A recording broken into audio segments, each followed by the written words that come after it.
salut tout le monde. Bah écoutez, aujourd'hui, ravi de vous retrouver pour une nouvelle petite vidéo. Aujourd'hui, ça va être un petit peu particulier. Comme vous pouvez le voir juste ici, je me suis permis de prendre un casque tout neuf ainsi que quelques outils. Alors ce qui va se passer, c'est très simple. Je vais donner des coups avec le marteau, la hache et la machette de ce côté du casque. Et de l'autre côté, je ne vais rien faire du tout, je vais le laisser intact. Ensuite, avec la meuleuse d'angle, je vais complètement couper en deux ce casque afin, vous l'avez compris, que l'on voit un petit peu les différents composants et que l'on sache comment est-ce que le casque fait son travail, comment est-ce qu'il nous protège. Donc ça va être relativement intéressant à voir, je l'espère. On va en profiter pour parler un petit peu anatomie. C'est parti, allons maintenant pour le spectacle. Allez, je vous propose qu'on commence par la hache. Donc je vais essayer de le donner ici. Allez, c'est parti. Ok, donc ça c'est un bon coup quand même que j'ai donné, j'ai été précis. Donc on peut voir que mine de rien j'ai réussi à percer une certaine couche plastique. Quoi, je ne sais pas exactement si c'est un revêtement ou quoi. Mais les dommages sont quand même mineurs, je trouve. Ça lui donne même un style. Allez, passons au marteau. Donc ça c'est une petite masse en caoutchouc. J'ai fait exprès justement pour un truc comme ça et pas un marteau en fer pour vraiment avoir des dégâts en profondeur, quoi. Pas juste abîmer la superficie. Donc je vais essayer de donner un coup ici et on va voir ce que ça donne. C'est parti.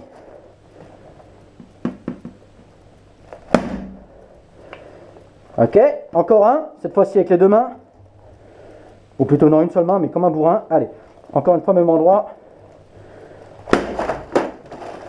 Voilà, donc là c'est un bon coup quand même que je viens de donner. On voit bien, en tout cas je ne sais pas si vous arrivez à voir, mais moi j'arrive à le voir. On voit un peu la trace de l'impact. Est-ce qu'il y a des déformations très légères? Et je vais encore donner un autre coup, cette fois-ci en le tenant et en y allant bien à la bourrin là. Allez, je vais donner quelques coups même successifs.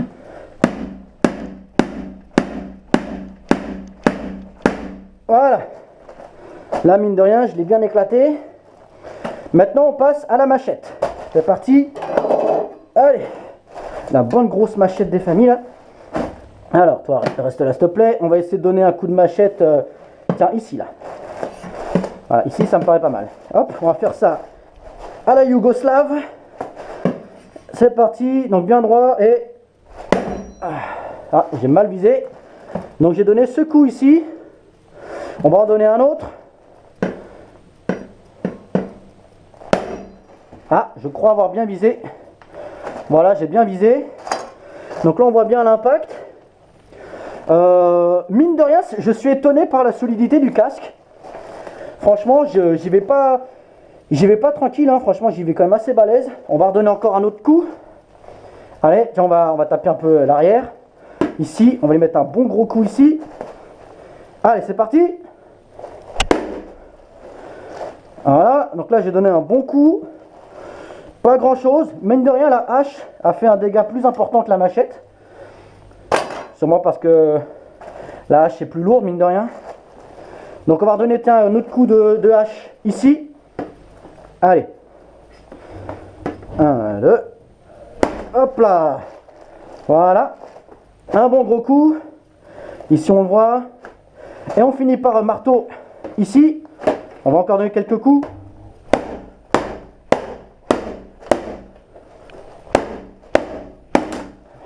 Voilà, donc comme vous pouvez le voir, j'y suis allé comme un bourrin, j'ai cassé un peu cette partie en plastique, c'est un casque neuf, je tiens à le préciser.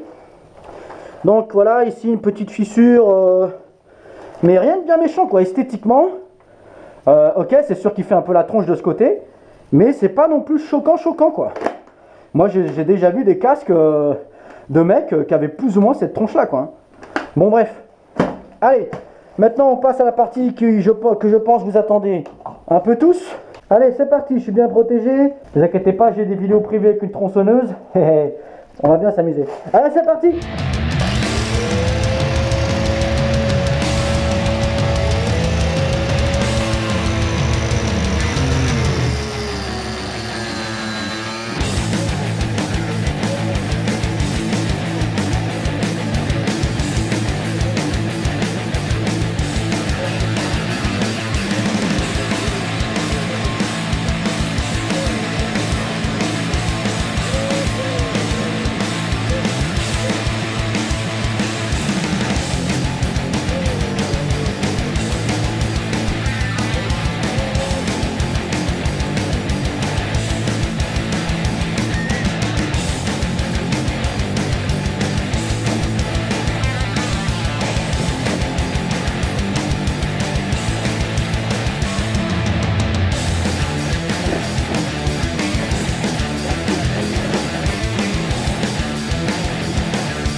le sésame.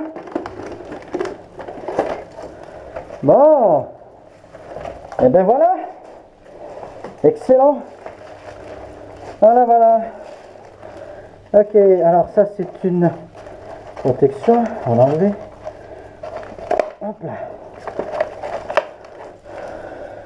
Voilà.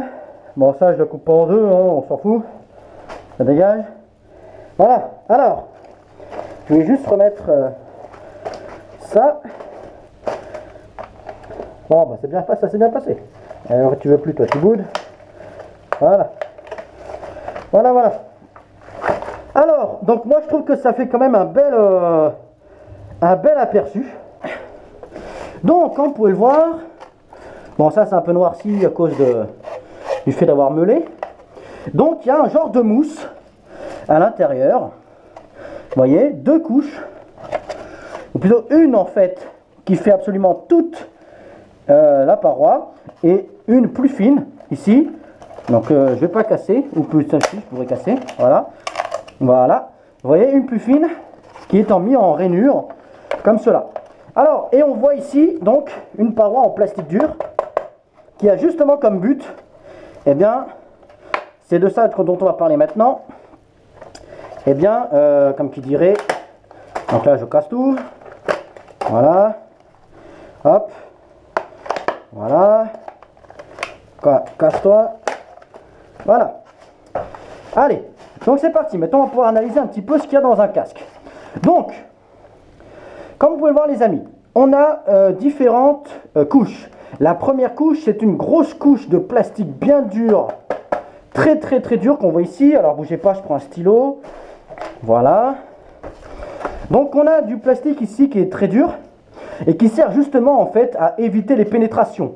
C'est ça qui a permis de stopper très facilement la hache. D'ailleurs, je vais vous montrer un petit coup. Je vais remettre ça comme ça et je vais donner un énorme coup de hache à l'intérieur. Vous verrez un petit peu à quel point ce plastique est, mine de rien, solide. Allez, un gros coup de hache. Donc là, j'ai donné un bon gros coup de hache des familles. Donc, on peut le voir ici. Et comme vous pouvez le voir, vous voyez, tout ça, c'est la hache. Eh bien, en fait, il ne s'est rien passé. C'est-à-dire que ça n'a même pas pu traverser le plastique. Alors que je peux vous assurer que je mets ce même coup dans du bois ou même du plâtre ou je sais pas quoi, mais le truc, je te l'éclate complètement, quoi. Donc, ça a franchement bien amorti le coup. C'est à ça que sert la couche plastique, d'accord? Ça sert à éviter la pénétration. Par contre, ce à quoi ne sert pas cette couche plastique, c'est amortir les coups. Comme vous avez pu le voir, ça a simplement empêché la lame de pénétrer. Mais le casque, lui, il a valsé. Ça veut dire que l'énergie cinétique que je lui ai communiquée de par la hache, eh bien, a été quand même assez conséquente. Donc, parlons maintenant de la deuxième couche. Ici, c'est une couche en fait en une sorte de mousse, d'accord, qui elle a justement comme but d'éviter eh bien que votre crâne ne soit percuté violemment par exemple par la couche plastique ou par le sol ou quoi que ce soit. C'est ça qui amortit le coup, d'accord? Et c'est ça qui fait qu'en fait, on n'achète pas de casque d'occasion. Pourquoi? Parce que vous pouvez tout à fait avoir un casque qui soit à l'extérieur parfaitement sain, voilà, qui n'est pas du tout, bon là c'est un mauvais exemple, mais voilà, donc ici, un casque qui est tout à fait sain, qui paraît tout à fait nickel, et qui pourtant en fait à l'intérieur a déjà subi des coups, et donc a une mousse qui est complètement ratatinée. Regardez, rien qu'avec les doigts j'y arrive, vous voyez un petit peu, avec les doigts, j'arrive un petit peu à faire rentrer la mousse, et la mousse ensuite, elle ne se reprend pas sa forme, elle n'est pas du tout élastique, elle est à usage unique. Vous voyez, rien qu'avec les doigts, j'arrive à la faire un petit peu rentrer. Et voilà, on le voit par exemple ici, il y a une petite trace de doigt. Les impacts de doigts que j'ai mis là, ils sont irréversibles. C'est-à-dire que la mousse, elle n'ira jamais reprendre sa forme. C'est ça qui fait que quand on a un accident violent d'un casque sur le sol, la mousse va être compactée. Et donc, lors de futurs impacts, vu qu'elle est déjà compactée, eh bien, elle amortira beaucoup moins les prochains coups. Voilà. Donc, ensuite, qu'est-ce qu'on a? On a eh bien, tout le revêtement à l'intérieur en mousse.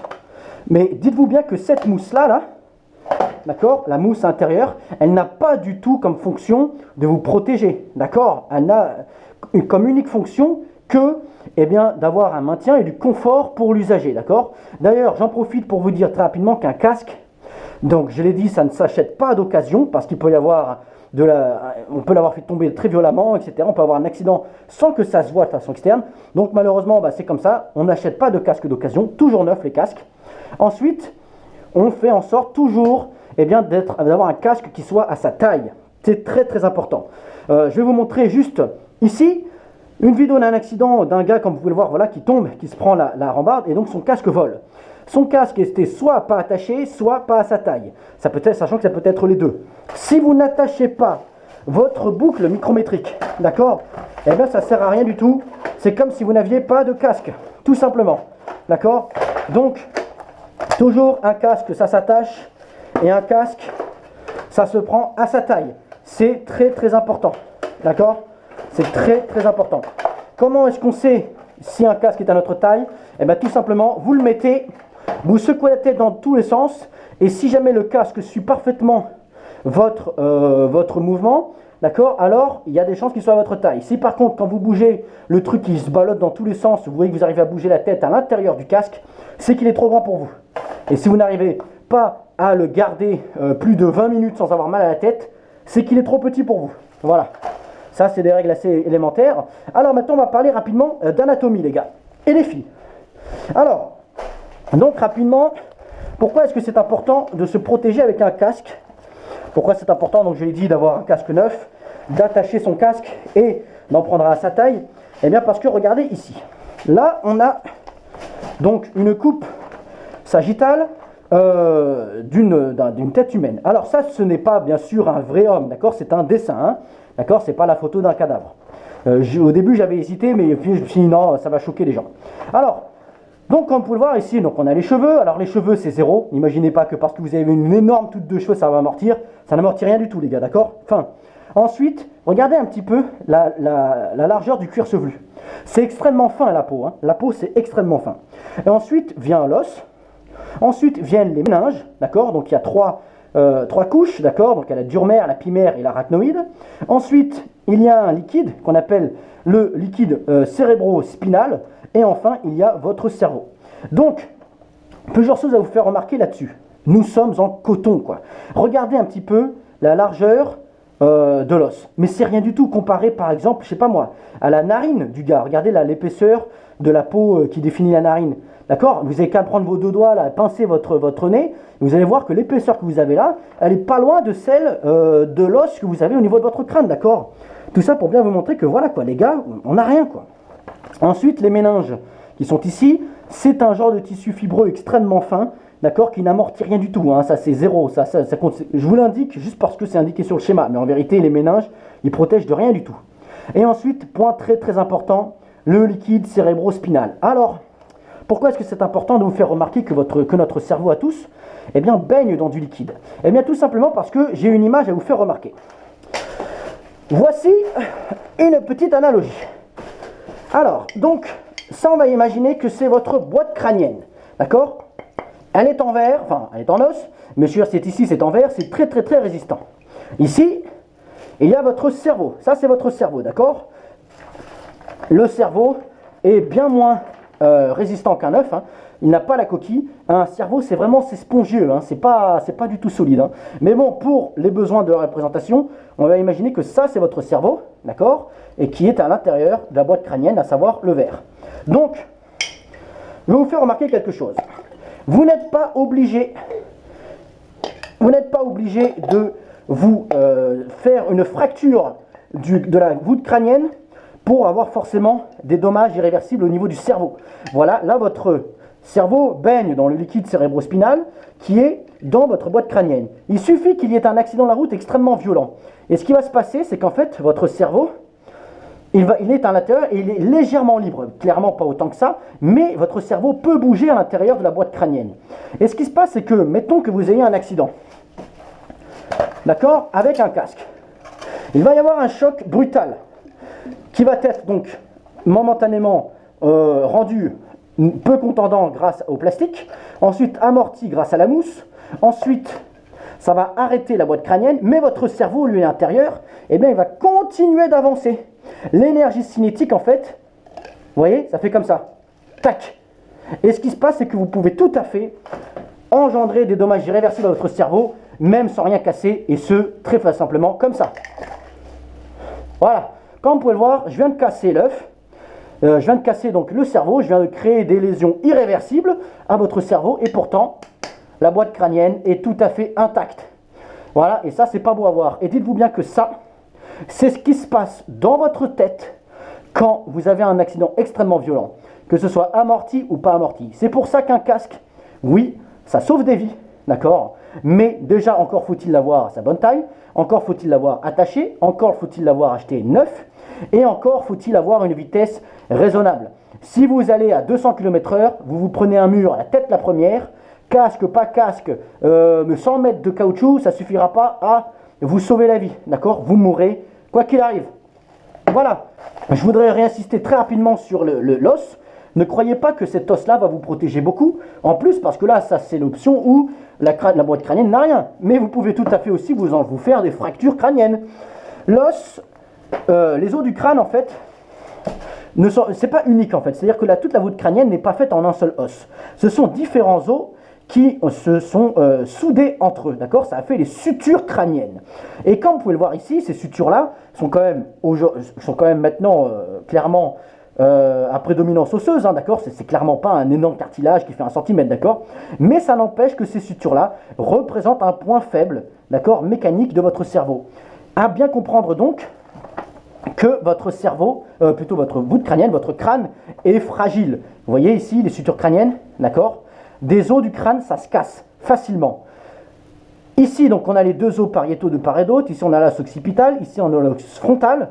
Et ces os-là, d'accord, sont soudés entre eux. Ce n'est pas un os unique qui fait toute votre boîte crânienne. Ça signifie qu'en vérité, non seulement vous avez une épaisseur très large, mais en plus, ce n'est même pas une épaisseur unique. Parce qu'en plus, eh bien, c'est un agencement de plaques qui a été soudé les unes aux autres. Donc, c'est encore plus fragile. Donc, clairement, n'oubliez pas, nous sommes au coton, les gars.